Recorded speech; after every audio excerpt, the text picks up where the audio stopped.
the sponsor?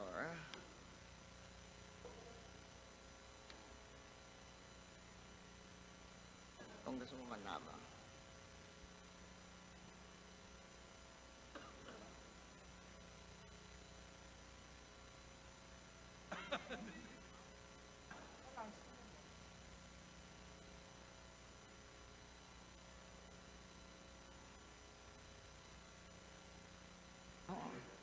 Pwede na?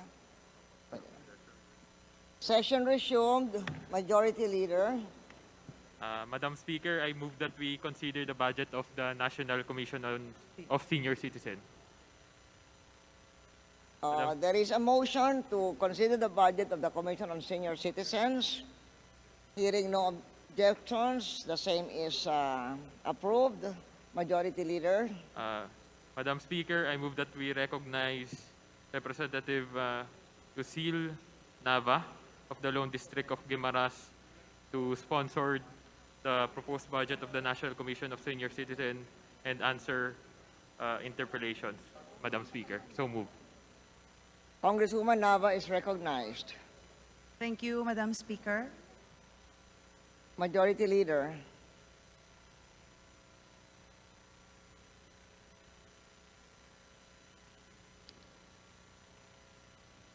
Madam Speaker, I move to recognize Representative Paul Daza for his interpellation. Congressman Daza is recognized. Thank you, Madam Speaker. Will the sponsor yield? Definitely. Thank you. Madam Speaker, by law, we created the National Commission on Senior Citizens, I believe about 2 years ago.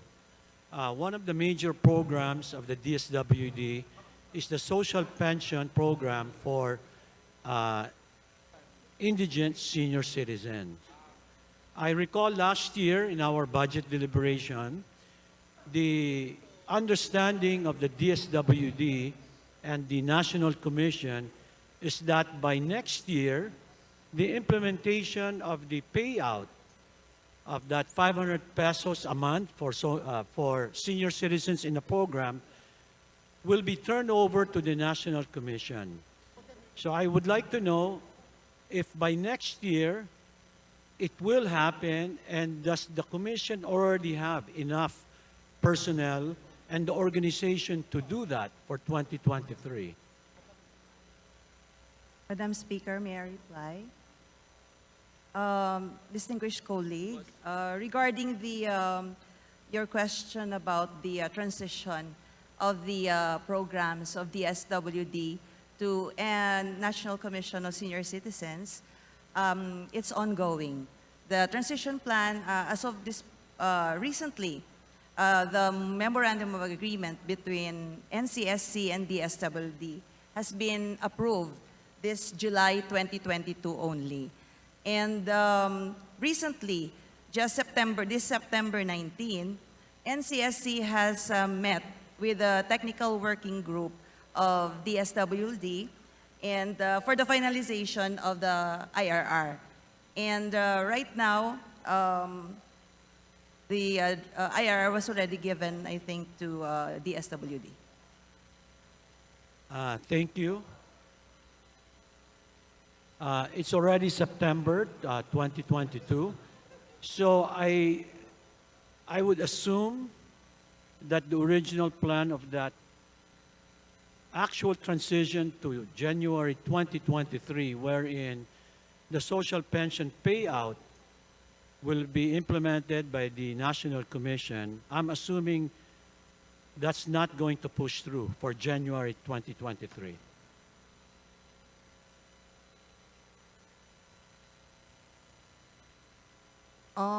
Actually, they're preparing for that already, and the soonest time that they could already fulfill the transition plan, then the Commission will take over the distribution of the social pension.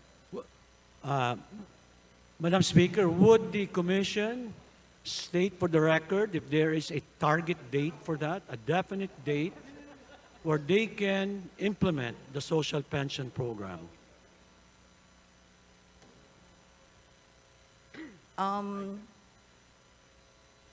NCSC would try to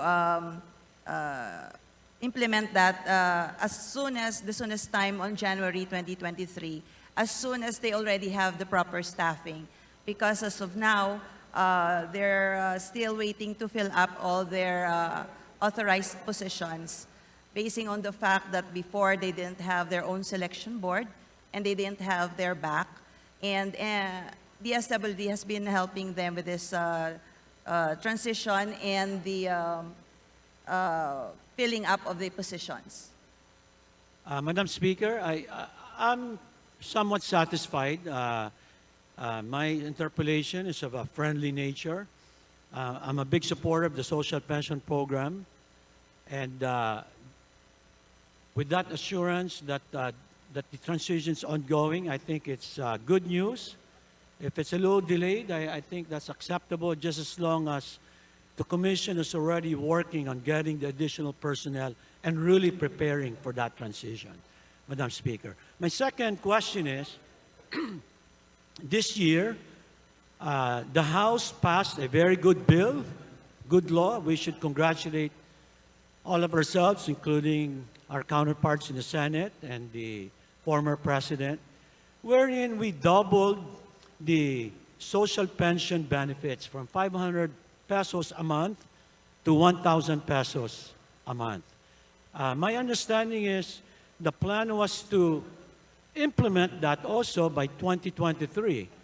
There are a lot of poor, I mean literally poor, indigent senior citizens with no pension, no income.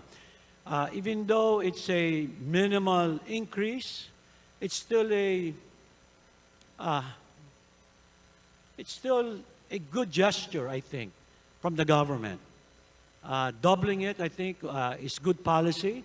May I inquire if that budget is included in either the budget of the DSWD or the National Commission on Senior Citizens? Distinguished colleague, the law, Republic Act 11916, just lapsed into law this July 2022. And it was not yet included in the budget proposed and in the NEP for this 2023. And we are one with you in the concern with this social pension for our senior citizens. And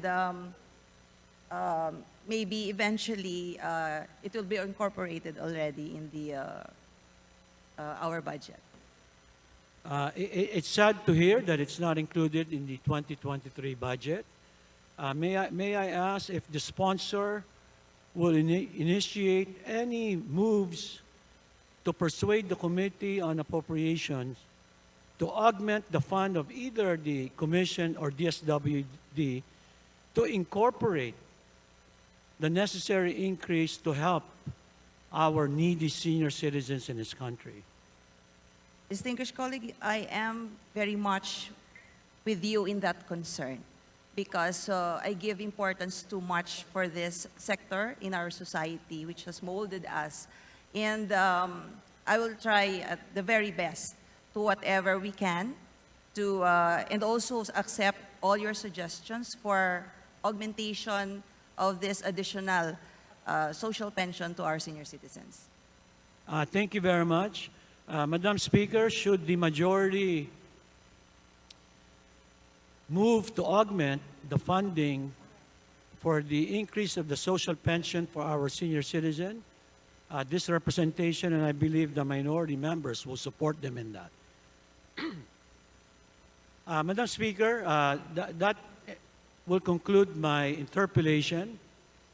And seeing that there are no more members of the minority who wish to interpellate, I would like to move that we close the period of debate and sponsorship and debate for the budget of the National Commission of Senior Citizens.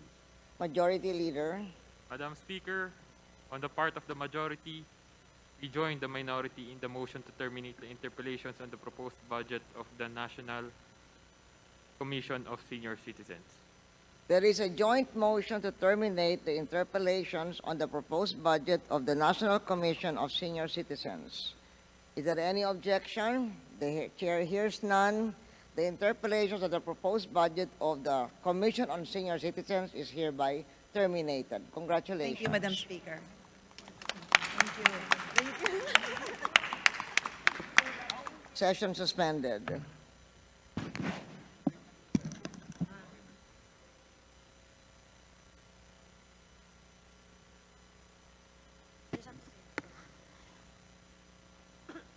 Ano susunod?